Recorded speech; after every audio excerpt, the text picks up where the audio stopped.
ताज़ा तरीन वीडियोस के लिए हमारा चैनल सब्सक्राइब करके बेल आइकॉन प्रेस करें ताकि आपको मिले हर अपडेट सबसे पहले। अहम खबर शामिल करेंगे। कराची की इंसदाद दहशतगर्दी की अदालत ने इश्तियाल अंगेज तकारीर के 21 मुकदमात में एमक्यूएम रहनुमाओं की बरियत की दरखास्तें मंजूर कर ली हैं। बात करेंगे डॉन न्यूज के नुमाइंदे शफी बलोच से। शफी बलोच, अदालती कार्रवाई से मुतालिक आगाह कीजिएगा। के खिलाफ जो है वो इश्तियाल अंगेज तकरीर में सहूलतकारी से मुतालिक मुकदमा में बरियत की दरख्वास्त पर अदालत ने जो है वो फैसला जारी करते हुए दरख्वास्त मंजूर कर ली है।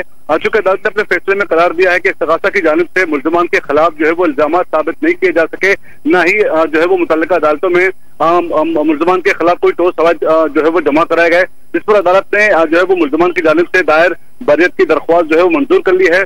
ये दरख्वास्त जो है वो मुतअद्दिद रहनुमा रऊफ सिद्दीकी, फारूक सत्तार, वसीम अख्तर, ख्वाजा एजाज, सलमान मुजाहिद बलोच समेत दीगर रहनुमा और कारकुनान की जानिब से दायर की गई थी। इस्तगासा की जानिब से इल्जाम साबित न किए जाने के बाद अदालत ने फैसला महफूज किया था और आज अदालत ने बड़ी अदालत में मुल्ज़िमान और फरीकैन की मौजूदगी में जो है वो इन दरख्वास्तों पर फैसला सुना दिया है। जी, कराची की इंसदाद दहशतगर्दी की अदालत ने इश्तियाल अंगेज तकारीर के 21 मुकदमात में एमक्यूएम रहनुमाओं की बरियत की दरखास्तों को मंजूर कर लिया है। बहुत शुक्रिया शफी।